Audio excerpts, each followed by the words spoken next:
तुम्ही बघत आहात जनमत मराठी। जालना जिल्ह्यात झालेल्या गजानन तोर हत्याकांडाने जालना जिल्हा नव्हे तर संपूर्ण महाराष्ट्र हादरून टाकला। जालना शहरात गजानन तोर हत्याकांडानंतर जालना शहरातील पोलीस सतर्क झाले असून गजानन तोर हत्याकांडाशी संबंधित आरोपींना अटक करण्यात आली आहे। शहरामध्ये हत्याकांड थांबवण्यासाठी आरोपींना हत्यार कुठून मिळत आहे याची चौकशी केली जाते व सप्लायर करणाऱ्या अंबड येथील तरुण पोलिसांच्या ताब्यात पोलिसांनी खाकीची धमक दाखवली तर तरुणांनी संपूर्ण माहिती पोलिसांना दिली।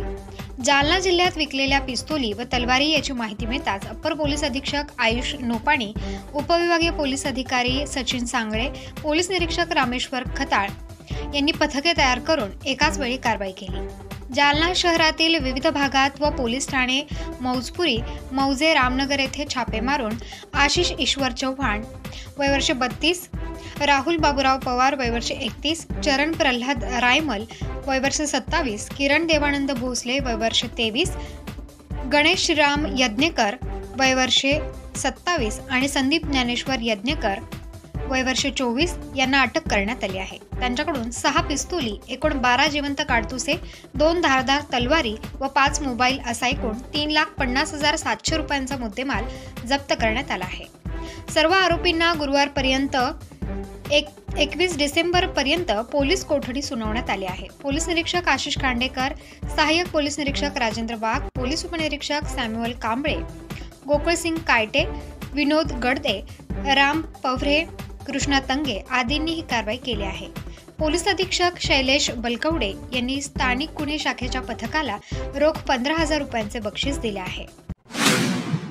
पूर्ण आमच्या टीमनी स्थानिक गुन्हे शाखा उपविभाग जालना, प्रभारी अधिकारी सदर बाजार, कदीम, मौजपुरी या सर्वांनी टीमनी पूर्ण डिटेलमध्ये आणि त्याच्या संपूर्ण देखरेखीखाली अपर पोलीस अधीक्षक यांच्या आमचं कंटिन्युअसली इंट्रोगेशन जे रेकॉर्डचे आरोपी जे आम्ही अटक केले होते त्या 302च्या घटनेमध्ये त्यांच्या चौकशीतनं शहरामध्ये अशा प्रकारचे अग्निशस्त्र बाळगणारे जे व्यक्ती आहेत अशांची माहिती पोलिसांनी गोळा करून त्यांना जे सप्लायर जे आहेत कोणाकडनं जी हत्यारं आलेली होती तो त्या व्यक्तीला पकडण्यामध्ये यश प्राप्त केलं। त्याच्यातनं माझ्या पुढच्या लिंक लागल्या, त्यातनं आता 6 अग्निशस्त्र आणि 12 जिवंत काडतूस आपण आतापर्यंत रिकवर केलेले आहेत, तलवार जप्त केलेली आहे आणि 6 वेगवेगळे गुन्हे, कारण ही 6ही व्यक्ती वेगवेगळ्या आहेत, त्यांच्यावरती 6 गुन्हे दाखल झालेले आहेत।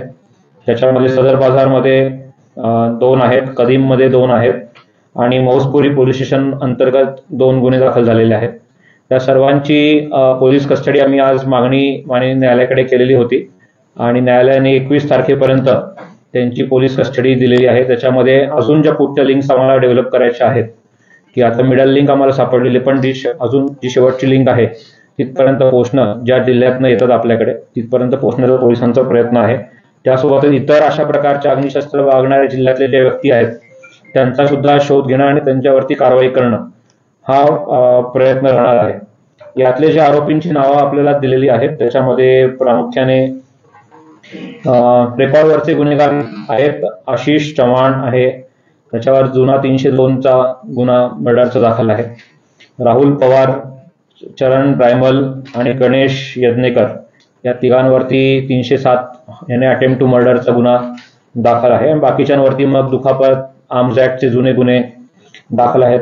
प्रत्येकावरती 3, 4, 5 अशा वेगवेगळ्या पद्धतीचे गुन्हे हे आरोपींवरती दाखल आहेत। मागचे 4-5 दिवस अतिशय मेहनतीने टीम पूर्ण काम करत असल्यामुळे या संपूर्ण टीमला माझ्या पॉवरमध्ये 15,000चा रिवॉर्ड या टीमला घोषित केलेला आहे। बाकीच्यामध्ये पर वेपनची आमची वेगळी पॉलिसी शासनाची असते, तो प्रस्ताव शासनाकडे पाठवून आम्ही ते रिवॉर्ड नंतर देऊ। जबाबदारी न्याय हक्काची।